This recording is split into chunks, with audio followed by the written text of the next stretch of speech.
रेती माफियांचा हायदोस, इसरोळ गावकऱ्यांचे जिल्हाधिकाऱ्यांना थेट आवाहन. आमचा जीव गेल्यावरच कारवाई करणार का?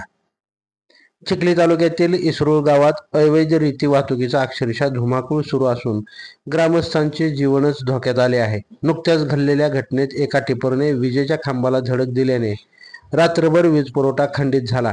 हे वाहन अवैध रेती घेऊन जात होते.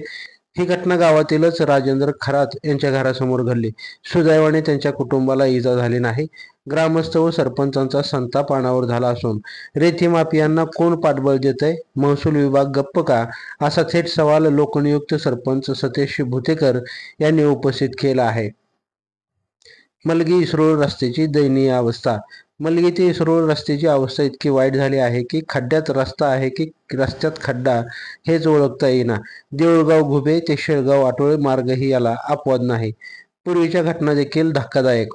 याआधीही इसरोळमध्ये सरपंच सतीश भुतेकर यांच्या अंगावर रेती माफियांनी वाहन घालण्याचा प्रयत्न केला होता. गावातील बसस्थानकाजवळ काही नागरिक बसले असताना सुद्धा त्यांना चिरडण्याचा प्रयत्न झाला होता. ग्रामस्थांची मागणी, आता तरी प्रशासनाने जागं व्हावं.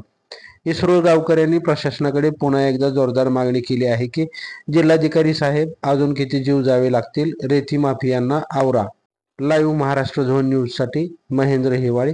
ताज्या घडामोडी जाणून घेण्यासाठी लाईव्ह महाराष्ट्र झोन न्यूजच्या यूट्यूब चॅनलला सबस्क्राईब करा, तसेच बेल आयकॉनवरती क्लिक करा. कलेक्टर साहेबांना आणि त्यांच्या पूर्ण महसूल टीमना कळकळीची विनंती राहील की साहेब, सामान्य माणसाचं जगणं मान्य करा, सामान्य लोकांना जगू द्या.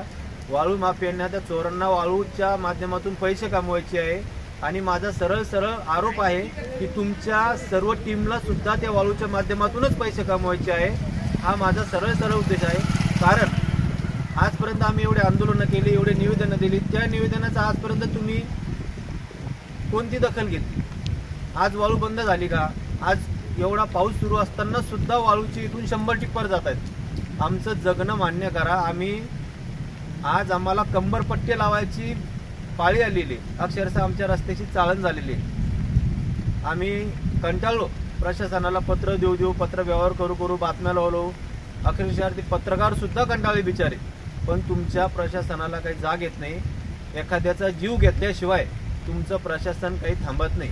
जर ही वाळू बंद नाही झाली तर आम्ही पुढच्या 2 दिवसामध्ये योग्य ते आंदोलन आणि मरणोत्तर आंदोलन आम्ही करू. याची कृपया तुम्ही दखल घ्यावी आणि होणाऱ्या परिणामास पूर्णपणे शासन जबाबदार राहील. एवढंच मी या ठिकाणी या इसरो गावचा प्रथम नागरिक सरपंच या नात्याने आपल्याला सांगतो. आणि ही वाळू तात्काळ आपण आपल्या स्तरावरून बंद करावी, एवढीच मी विनंती करतो. धन्यवाद.